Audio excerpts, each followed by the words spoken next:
বিশ্বের বুকে এতকাল পরাশক্তি হিসেবে যাদের দম্ভ আকাশ ছুঁয়েছিল, আজ তারাই হাঁটু গেড়ে বসেছে। একটিমাত্র দেশের শক্তির কাছে পরাস্ত হয়ে খোদ ওয়াশিংটন আর তেল আবিবের ঘুম এখন পুরোপুরি হারাম। প্রেসিডেন্ট ডোনাল্ড ট্রাম্প, যিনি কথায় কথায় পুরো বিশ্বকে বোমার ভয় দেখান, তিনিও আজ বাধ্য হয়েছেন তেহরানের ছুড়ে দেওয়া এক চরম বাস্তবতার কাছে মাথা নত করতে। টানা 5 সপ্তাহের রক্তক্ষয়ী এক সংঘাতের পর পরিস্থিতি এখন এমন এক পর্যায়ে এসে ঠেকেছে যেখানে আমেরিকা এবং ইসরায়েল তাদের নিজেদের অস্তিত্ব বাঁচানোর পথ খুঁজছে। আর ঠিক এই সুযোগটাই কাজে লাগিয়েছে তেহরান। তারা এমন কিছু কঠিন শর্ত সামনে এনেছে যা না মানলে যুদ্ধবিরতি ভেঙে আবারও পুরো এলাকা জুড়ে ইরান এমন ধ্বংসযজ্ঞ শুরু করবে যা সামাল দেওয়ার ক্ষমতা কারণে হয়েছিল রাত 8টার মধ্যে তেহরান যদি সমঝোতা চুক্তিতে না আসে এবং হরমুজ প্রণালী খুলে না দেয়, তাহলে বড় ধরনের বোমা হামলা চালানো হবে। কিন্তু তেহরান এই ফাঁকা বুলিতে ভয় পাওয়া তো দূরের কথা, উল্টোপাল্টা এবং আরও ভয়াবহ আক্রমণ চালানোর সরাসরি আলটিমেটাম দিয়ে বসে। তেহরান সাফ জানিয়ে দেয় যে কোনো আগ্রাসনের জবাব দেওয়া হবে বহুগুণ শক্তিশালী আঘাতের মাধ্যমে। আর এর পরের দৃশ্যপট পুরোপুরি পাল্টে যায়। বিশ্বজুড়ে থাকা আমেরিকান নাগরিকদের নিরাপত্তার কথা মাথায় রেখে হোয়াইট হাউস বাধ্য হয় সুর নরম করতে। নিরুপায় হয়েই তারা তেহরানের দেওয়া 10 দফা প্রস্তাবকে আলোচনার টেবিলে জায়গা দিয়েছে। আগামী 2 সপ্তাহের জন্য একটি সাময়িক যুদ্ধবিরতি ঘোষণা করা হয়েছে, যেখানে বলা হয়েছে ড্রোন বা ক্ষেপণাস্ত্রের কোনো আক্রমণ এই সময়ে হবে না। এই 14 দিনের বিরতি আসলে আমেরিকা ও ইসরায়েলের জন্য এক প্রকার বাঁচার শেষ খড়কুটো। আগামী 11 এপ্রিল পাকিস্তানের রাজধানী ইসলামাবাদে বসতে যাচ্ছে এক ঐতিহাসিক শান্তি আলোচনা। পাকিস্তানের প্রধানমন্ত্রী শেহবাজ শরীফের সরাসরি মধ্যস্থতায় এই আলোচনার পথ তৈরি হয়েছে। কিন্তু এই টেবিলটা কোনো সাধারণ টেবিল নয়, এটি পুরোপুরি তেহরানের সাজানো একটি মঞ্চ। মেহর নিউজ এবং তাসনিম নিউজের প্রকাশিত তথ্য অনুযায়ী এই 10 দফা শর্তের প্রথম এবং প্রধান শর্তে আমেরিকা ও ইসরায়েলকে চিরতরে পঙ্গু করার ছক কষা হয়েছে। তেহরান স্পষ্ট ভাষায় জানিয়ে দিয়েছে ভবিষ্যতে তাদের দিকে চোখ তুলে তাকানোর সাহসও যেন কেউ না করে, তার শতভাগ নিশ্চয়তা দিতে হবে। আর দ্বিতীয় শর্তটি ওয়াশিংটনের জন্য সবচেয়ে বড় গলার কাটা। হরমুজ প্রণালীর উপর তেহরান তাদের একচ্ছত্র এবং পূর্ণাঙ্গ নিয়ন্ত্রণ দাবি করেছে। বিশ্বে তেল সরবরাহের সবচেয়ে বড় ধমনী বলা হয় এই রুটটিকে। ইরান প্রস্তাব দিয়েছে তাদের সশস্ত্র বাহিনীর সরাসরি পাহারায় একটি নিরাপদ ট্রানজিট প্রোটোকল তৈরি হবে। অর্থাৎ তেহরানের অনুমতি ছাড়া ওই জলসীমায় কোনো দেশের জাহাজ ভাসতে পারবে না। আমেরিকার বৈশ্বিক বাণিজ্যের দম্ভ গুঁড়িয়ে দেওয়ার জন্য এর চেয়ে মোক্ষম আঘাত আর কিছুই হতে পারে না। এরপর আসা যাক তৃতীয় এবং সবচেয়ে দাপুটে শর্তটিতে। বছরের পর বছর ধরে ইসরায়েল আর আমেরিকা মিলে ইরানের পরমাণু কর্মসূচি ধ্বংস করার জন্য হাজারো গোপন হামলা চালিয়েছে, নানাভাবে বাধা সৃষ্টির চেষ্টা করেছে। কিন্তু তেহরান এবার তাদের শর্তে পরিষ্কার করে দিয়েছে ইউরেনিয়াম সমৃদ্ধকরণের সম্পূর্ণ অধিকার তাদের দিতে হবে। এর মানে হলো আমেরিকা এবং ইসরায়েলকে চোখের সামনে ইরানের পারমাণবিক শক্তি বৃদ্ধি নীরবে হজম করতে হবে। এখানেই শেষ নয়, 9ম দফায় যে শর্তটি দেয়া হয়েছে তা শুনলে তেল আবিবের পায়ের তলার মাটি সরে যাবে। পুরো অঞ্চল থেকে যুক্তরাষ্ট্রের সকল যুদ্ধকালীন ঘাঁটি এবং সেনা মোতায়েন কেন্দ্র পুরোপুরি গুটিয়ে নেওয়ার দাবি জানিয়েছে তেহরান।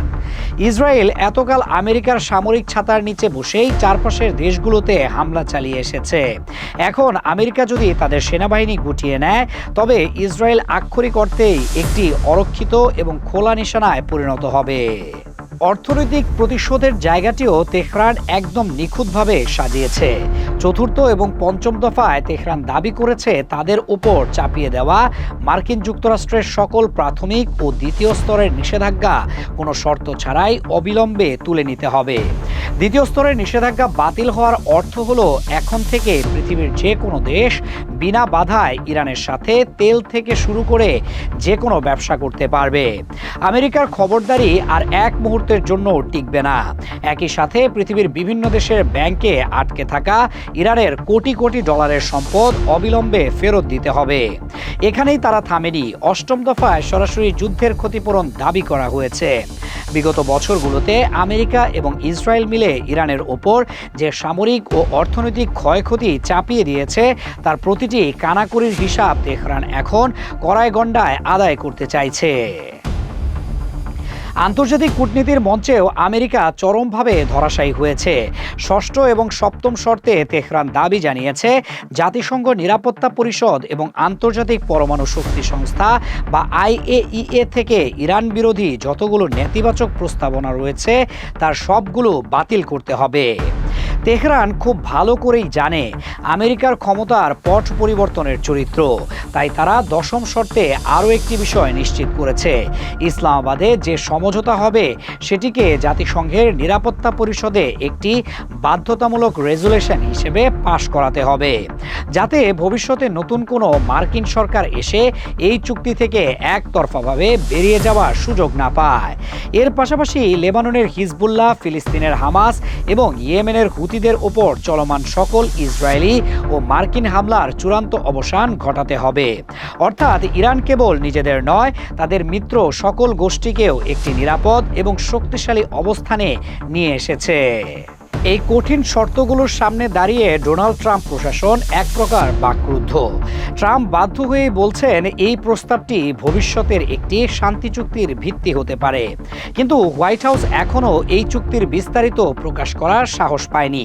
কারণ সৈন্য প্রত্যাহার এবং নিষেধাজ্ঞা বাতিলের মতো চরম অপমানজনক শর্তগুলো আমেরিকার জনগণ কিভাবে নেবে তা নিয়ে খোদ ওয়াশিংটনের ভেতরেই তোলপাড় চলছে। এদিকে ইরানের পররাষ্ট্রমন্ত্রী আব্বাস আরাকচি এক্সে একটি পোস্ট দিয়ে আমেরিকাকে তাদের জায়গাটা পরিষ্কারভাবে দেখিয়ে দিয়েছেন। তিনি অত্যন্ত কড়া ভাষায় বলেছেন, ইরানের ওপর হামলা বন্ধ করা হলেই কেবল তাদের শক্তিশালী সশস্ত্র বাহিনী সাময়িকভাবে প্রতিরক্ষামূলক কার্যক্রম বন্ধ রাখবে। হরমুজ প্রণালী দিয়ে জাহাজ চলাচলের অনুমতি দিতে ইরান প্রস্তুত, তবে তা শুধুই তেহরানের নিজস্ব নিয়মে। ট্রাম্প এই 10 দফা প্রস্তাবের সাধারণ কাঠামো মানতে বাধ্য হয়েছেন বলে আজকের এই সাময়িক যুদ্ধবিরতি সম্ভব হয়েছে। সবশেষে সবচেয়ে ভয়ঙ্কর বার্তাটি দিয়েছে ইরানের সুপ্রিম ন্যাশনাল সিকিউরিটি কাউন্সিল। তারা একেবারে সোজাসাপটা জানিয়ে দিয়েছে আমেরিকার সাথে এই 2 সপ্তাহের যুদ্ধবিরতি মানেই সংঘাতের চিরতরের সমাপ্তি নয়, এটি কেবল একটি নির্দিষ্ট সময়ের বিরতি। আগামী 11 তারিখ ইসলামাবাদে এই 10 দফা পরিকল্পনার প্রতিটি লাইন নিয়ে ফয়সালা হবে। আমেরিকা এবং ইসরায়েল যদি মনে করে তারা এই শর্তগুলো নিয়ে কোনো ধরনের চালাকি করবে বা চুক্তি ভঙ্গ করবে, তবে তার পরিণতি হবে ভয়াবহ।